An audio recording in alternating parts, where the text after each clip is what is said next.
Good morning. It's Monday, April 15th, about 6 a.m. Central Time. Over at the precious metals are mixed after a nail biter of an opening on Sunday night.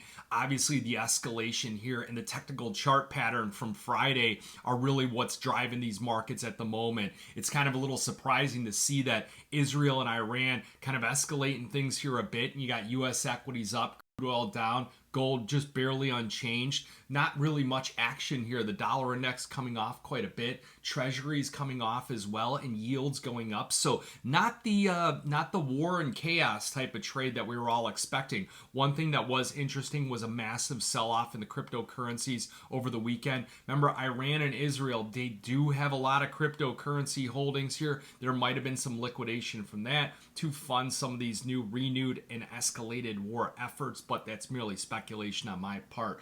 Otherwise, we're just going to want to keep a watchful eye on these markets. We are going to have a New York manufacturing index come out, and then also retail sales come out. You will have two Fed speakers. You'll have Dallas Fed President Logan, and then you'll also have San Francisco Fed President Daly come out and talk. Goldman Sachs will release earnings, and Schwab before the opening bell. So we do have a bit of an overbought condition here in the gold and silver market. The reason why I don't think Sunday night had that kind of renewed buying was because Friday kind of cleared the path with that move up on silver to about just under $30 and gold touching new all-time highs. I think a lot of people that were thinking they were going to miss the move were able to purchase on Friday. So people had bought at these higher levels. They weren't set with the firepower to chase on a Sunday night upward move. I think that most likely they would have been pairing off some of the positions on kind of any upward thrust here. So a bit of an overbought technical picture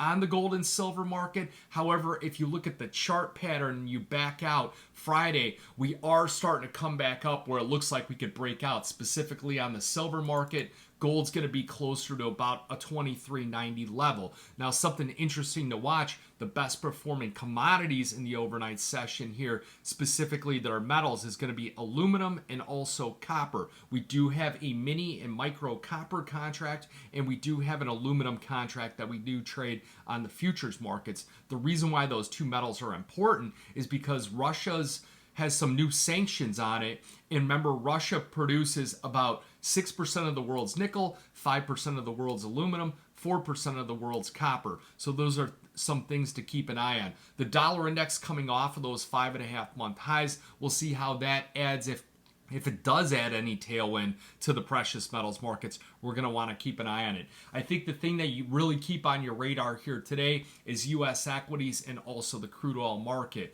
Crude oil being down on the day. If we do see Iranian oil exports start to slide off, you could see crude oil prices break back out to the upside. So you're going to want to see if that goes green on the screen today. And then again on U.S. equities, I think your resistance point about 52.20 on the S&P. Downside support right near those lows, 51.64. Remember, 51.70 is about the 50-day moving average. If you look at a historical timeline, usually there's taxable sell-off coming into this April 15th tax day, and then after that, people put their U.S. equity positions back on, and we tend to get a tailwind after that here. So look to see if we get that kind of bounce in these markets here. So that's about it here. It's going to be a short video today. Let's just keep an eye on things. One other thing that was interesting was the Bitcoin sell-off here, but we'll see how that responds here as well as the Ethereum contract just went positive on the screen. You got any questions, give me a call, 312-858-7303. Remember, futures option trading does involve risk of loss, may not be suitable to all investors. Good luck, good trading.